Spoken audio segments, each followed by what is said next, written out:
Hello, and welcome to Hyphen Live. My name is Karsten. I'm the content strategy lead here at Hyphen, and I'm really happy to be joined today by Hyphen co-founder and marketing strategy lead, Nat Korol. Hey, Nat. Hey, Karsten, so good to see you. Yeah, great to be here with you today. Today's live session is on B2B marketing during a downturn. We all know that 2023 is really off to a tough start for a lot of B2B businesses. And we are going to talk today about some ideas for how marketing teams and business leaders can be adapting their marketing during these conditions to make sure that they're still able to keep moving the business forward, even if their buyers have kind of stopped buying or if the business cycle has slowed down for them.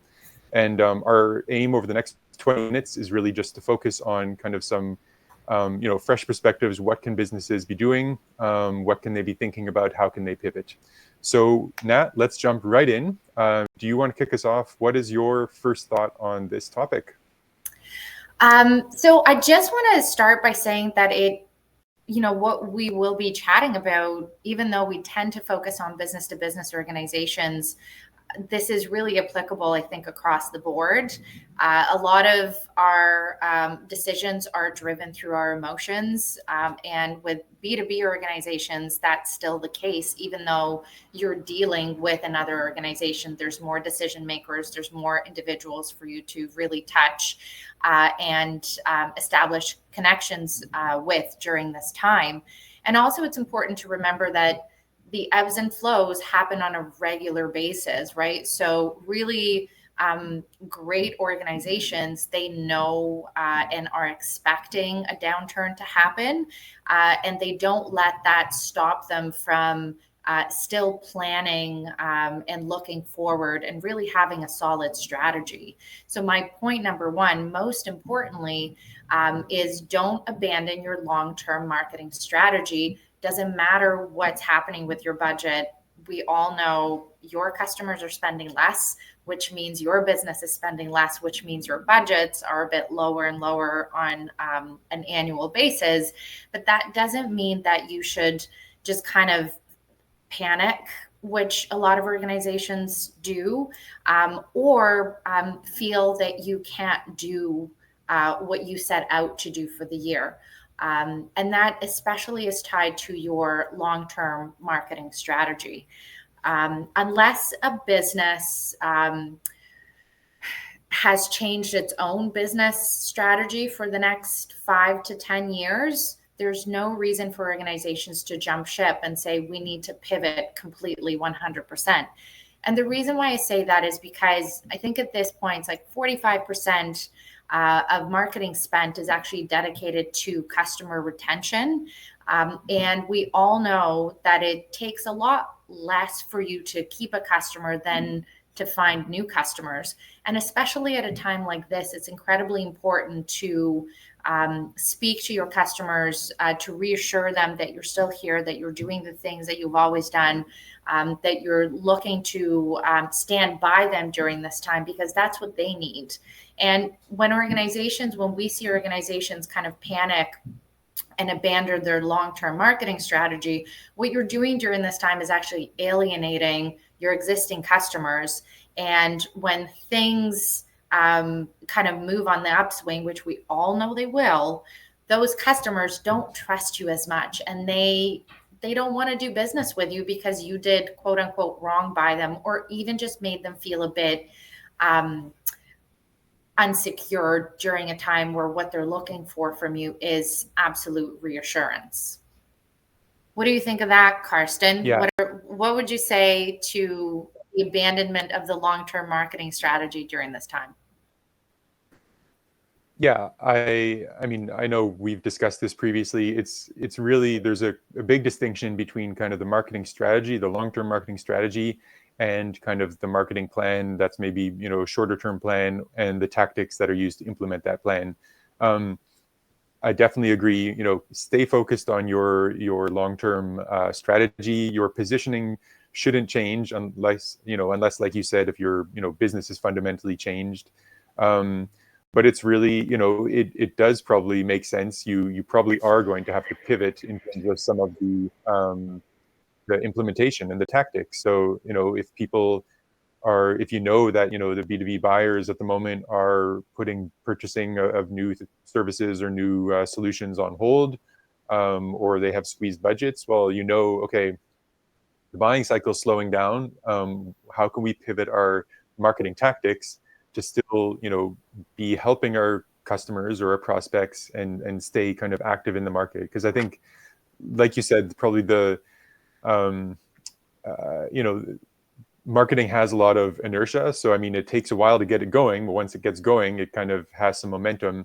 If you just pull the plug on that and say, okay, we're going to pause all marketing for the next 6 months because we don't want to, be spending money right now, I mean, it's going to just be infinitely harder in 6 months' time when you suddenly see, okay, business is picking up again, let's pick up our marketing. And you've disappeared for 6 months.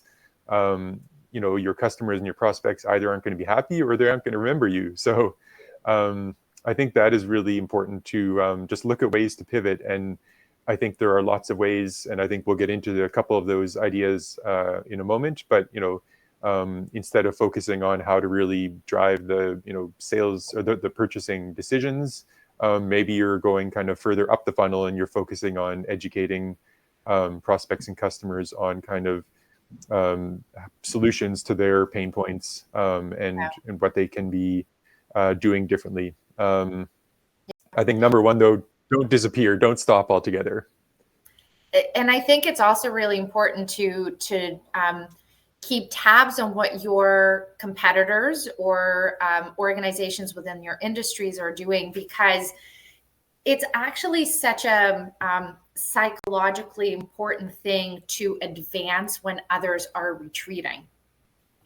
And in my view, that actually doesn't have a lot to do with budget and has a lot more to do with your approach to staying current, to staying relevant, to staying bold, and not being afraid to have something to say, which is really how others notice you. So when your competitors and other organizations in the industry retract because they say, you know what, my budget's been cut, I can't do the things that I could do before, I'm exhausted, I'm tired, I don't want to do this anymore, we're just going to maintain the status quo and do the bare minimum. This is your time to say, raise your hand and say, we're just going to double down on our messaging. We will be there when others can't be there. And that's how I think you actually pivot short term, what you can do, and gain more traction with others that may not have considered you in the past as well. Karsten, what are some of the tactics or kind of the elements of what we're talking about pivoting more in the short term that you say would be important during this time, especially from a content perspective? What do you think? Yeah, I mean, certainly, look, a lot of B2B businesses, if they're lucky, maybe their budget for marketing is staying the same. But I think we know of some of our clients that they've said our marketing budgets have been squeezed or been cut in half for this year. So then the challenge or the opportunity becomes, okay, what can we do with less? How can we optimize things, and how can we do things more cost efficiently? And I mean, I think there are so many great opportunities out there. I'll give some examples. So I'm definitely a big proponent of kind of getting more of the wider team involved. Marketing should not be just the responsibility of the marketing team. I mean, there's great opportunities for B2B businesses to get other members of their organization involved, especially subject matter experts who might not know, they might have brilliant ideas and really forward-thinking thoughts about how their industry is moving forward and how they can be, creating solutions for their customers. But these subject matter experts might not be, or probably aren't, marketing experts. So the marketing team can really step in and work with them and figure out how can we, and that especially goes with kind of the education aspect of, the marketing education focus of marketing. How can we get these ideas out there? How can we work with these subject matter experts to get those ideas out there? And how can we do that in a cost-effective way? And I would say now is really it's never been a better time for opportunities like the marketing team can work with subject matter experts to get them, maybe on industry appropriate podcasts. I mean, that costs, other than time for kind of coordination and logistics, it doesn't cost a lot of time or resources to get that to happen. And then, if you have from your business, one of your subject matter experts is on a podcast, then the marketing team can obviously work with the podcast producer, get some of the clips, get the link to the full episode, create social posts about that, get that out to your audience to really show, we know what we're talking about. We have some great ideas in organization. And then use your team, not just the marketing team again, but kind of the broader, the executive team, get them to help amplify that content through their networks, whether that's on LinkedIn or elsewhere.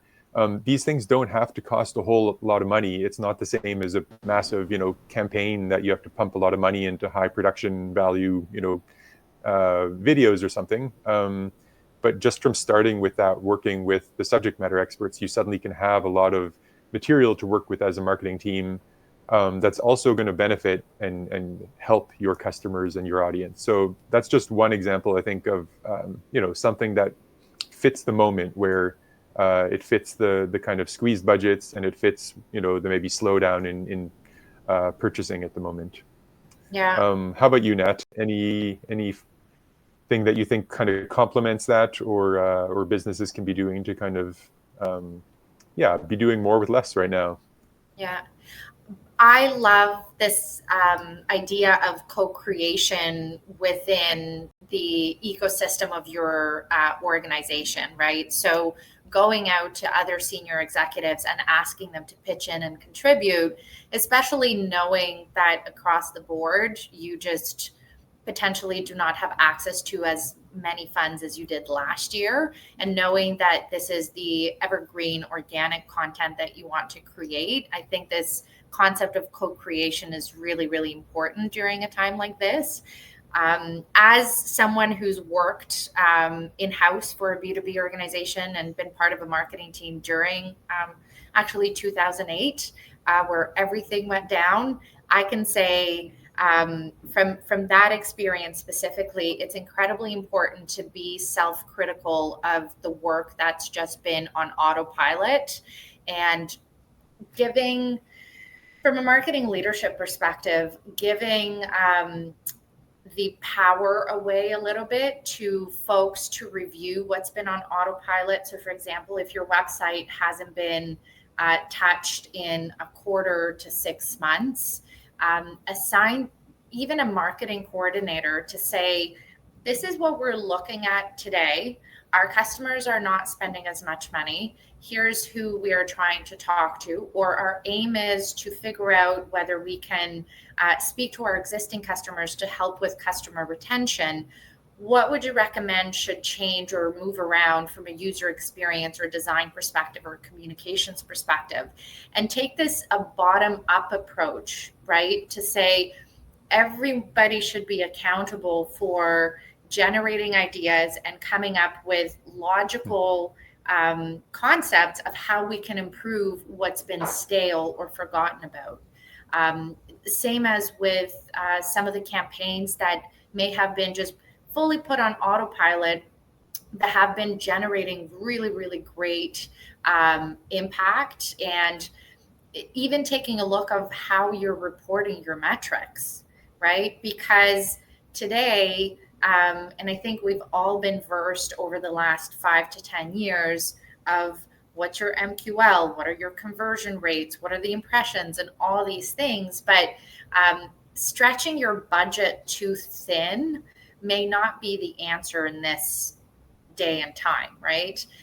So again, going back to your marketing strategy long term, seeing where the value truly lies, and then potentially playing around and pivoting to with your existing, whether it's campaigns, communication strategies, or communication messaging, even your press releases, right? Like, do you really need to send out that press release where you could save upwards of $1,500 on one press release and dedicate that budget to really a value-driven campaign today that might reach your target market and actually yield to more customer retention rather than just let's shoot this message out there in the universe and see what media picks it up, even if they care about it or not. So the pivoting aspect of it is, I think, the co-creation and then being really self-critical of what haven't we looked at today. Yeah, absolutely. And I think one last thing, and I see we're coming up pretty close on time. I think one last thing kind of tied in with that optimizing is, and also kind of the focus on relationships and helping your existing customers. I think now could be a great time for a lot of businesses to, and admittedly, it's always a good time to be talking to your customers and learning about their needs. But I think especially now, if you know your customers are maybe having difficult times in their business, now is a great time to be reaching out to them and talking to them. And especially if you position it as, we want to learn about how have your needs changed with the current conditions? How have your, do you face new challenges? Are there new opportunities? But, spending your time asking these questions now can then really help the marketing team understand, okay, what can we be doing to kind of pivot what we're doing to match what your needs are? And how can we, start building now or start planning now so that 6 months from now, when everybody is kind of ramping up again, whenever that happens, we're going to be ready. We're going to be better informed about what our audience needs, and then we'll be there to meet those needs. So I really think it's a great time to kind of build those relationships, invest in those existing relationships, show them that you're there for them, whether or not they're buying more right now. And that's really going to help build that relationship and that trust in the long term, I think. So true. The mental shift of switching from we need to report on leads to we need to report on relationships is the ideal time to happen today. I know even from a metrics perspective, we haven't been able to figure out how do we actually report on, the strength of the relationship that has been established as a result of the marketing efforts that have happened. But I bet you if we work super close with the sales teams and they can say, I have been able to reduce my sales cycle from X number of months to, a shorter time frame, that in and of itself, I think is a really strong data point to say, we are now focused on generating really strong, trustworthy relationships where our customers and prospective customers trust us in these topics versus here's how many leads we were able to deliver last month. And very, very last point to that is we need to get the finance teams involved in these conversations, not just the sales teams. This, in my view, over the last 5 years, everyone's been talking about bridging the gap between marketing and sales, especially in B2B organizations, that they shouldn't be siloed. The next step, I think, for the next 5 years is that relationship needs to expand into including finance teams, because finance also needs to understand marketing isn't just quantitative. There's also a lot of qualitative avenues and ways that we can actually figure out and work with finance to have a better reporting system on, which means that during downturns like this, we actually don't have to scramble because our budget's been cut. All right. So we are coming up right on the 20 minutes of our live. Thank you so much for joining us today, myself and Karsten. We had a super fun banter today. I think I did. My cheeks are super rosy, actually, at this point. I feel like I'm getting flushed. Karsten, how do you think that went?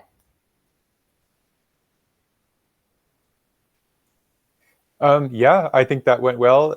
This was our first crack at this Hyphen Live, but it's definitely not going to be the last. And I think our aim really is we don't want to draw it out. We want to keep it kind of short and focused, share some ideas, share some perspectives.